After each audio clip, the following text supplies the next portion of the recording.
উল্টো রথ রথ দেখতে যাবা না? হ্যাঁ, আজকে কিছুটা ভোগ রান্না করেছি ঠাকুরের জন্য, তো তোমাদের সেই ভোগটা আমরা দেখাবো যেহেতু। আমরাও তোমাদেরকে ভোগ দিব। আচ্ছা, তো যারা যারা ভোগ খাবে চলে এসো আমাদের বাড়ি। তোমাদেরকে একটু দেখাই, ঠাকুরের জন্য স্বল্প কিছু আয়োজন করেছি আমি। ভোগ দেখলে শুনেছি নাকি দুর্ভোগ কাটে, যার কারণে তোমাদেরকে একটু দেখালাম।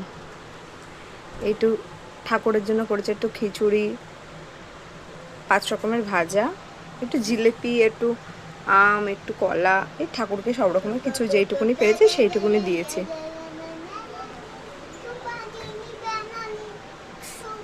এই যে এটা আমার ঠাকুরের ওয়ার্ড্রপ, আমি কিনেছি। এসব রান্নার সরঞ্জাম এখানেই আছে। এটাকে এই যে একটা পাগলের মতন দোল খাচ্ছে। রথ এখনো বেরোয়নি, এই দেখেন রথটা এখানে আছে, রথ গোছানো হবে, একটু পরে রথ সাজানো হবে, সেটাও তোমাদের সাথে শেয়ার করব।